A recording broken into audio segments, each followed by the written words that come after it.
Having just split from the Xbox brand, Toys for Bob has reached a new agreement with Xbox for their next big game. But let's break this all down, up next. What's going on, guys? It's Kalo, and I'm here to give you the lowdown on all things gaming. And if you're new here, feel free to subscribe to this channel for weekly video game news content. Drop a like on the video, and welcome to the Level Up. Alright, so by now, the phrase Xbox and ABK deal is a rather repetitive term, and I won't bore you with all the details as far as how much money was spent on the deal, the constant roadblocks both sides encountered with regulators, and the constant backlash online in general. You know, come to think about it, that pretty much sums it all up. But through the whole process of this acquisition, I knew all the flashy bits like Call of Duty and exclusivity were gonna steal the show. But I always thought Toys for Bob was such an under-the-radar get for Microsoft. And we can accredit that all to Toys for Bob being rather successful in the realm of 3D platformers. This is the studio who worked on pretty popular franchises within the gaming world, like Skylanders, Spyro, and Crash Bandicoot for almost 30 years. But last month, the news got out that Microsoft and Toys for Bob would mutually agree to part ways, and Toys for Bob would then become an independent studio. And it's worth noting through this deal as well, Microsoft would retain ownership of the franchises I mentioned earlier, like Crash and Spyro. Now, there are two sides to this whole split here. On one side, this kinda killed all that giddy feeling within me, especially when talking about the sheer amount of IPs that Toys for Bob could work with under Microsoft. But in the same breath, going independent for a studio like this grants them the full-on creative freedom to do whatever it is they want, and that's always a good thing within the gaming world. And I gotta say, this split seemingly happened out of nowhere, and I kinda wanna know why.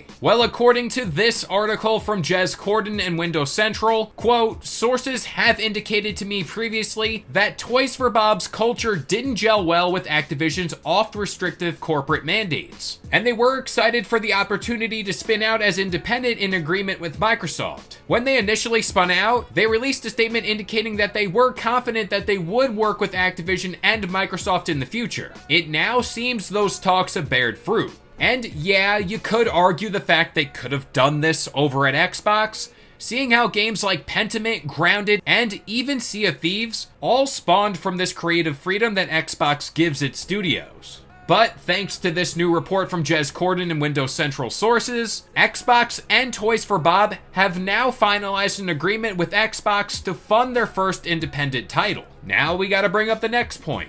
What could this title possibly be? Well, thanks to Xbox's own Matt Booty, we might have gotten at least a ballpark figure. The article went on to state, quote, Matt Booty, now leading Xbox's game content division, reportedly said that an agreement has been reached between Xbox and Toys for Bob for their first game as an independent studio. However, he stopped short of describing exactly what it'll be. Although he did say something along the lines of, and I'm paraphrasing, it will be similar to games Toys for Bob made in the past. And this is where things start to get really interesting. As the months went on, we've heard countless rumors and such surrounding multiple games and IPs within the studio. But Toys for Bob did give us a little reference here when they told fans to, quote, keep their horns on. And this is where the Spyro rumors started to heat up. No pun intended. Now, kind of circling back here to what I talked about earlier, and the prospect of Xbox-owned IPs, Banjo has always been the one I wanted to see come into the limelight. Phil Spencer even name-dropped Banjo at some point over the last few months. And we all know what happens when Phil Spencer gets cryptic.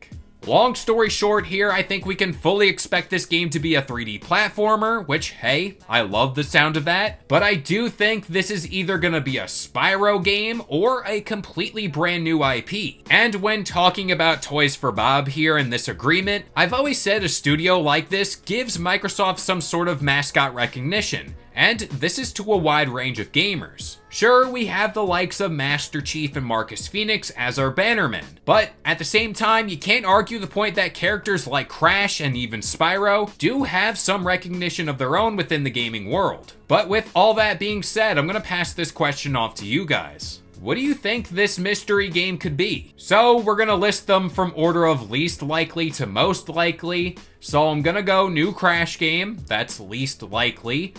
I would like a new Banjo game, that would be pretty fun. But that Keep Your Horns On reference, I don't know. Something screams Spyro 2 to me. But that about does it here. I've been Kalo, I gave you the lowdown on all things gaming, and if you're new here, feel free to subscribe to this channel for weekly video game news content. Drop a like on the video, and this has been the Level Up.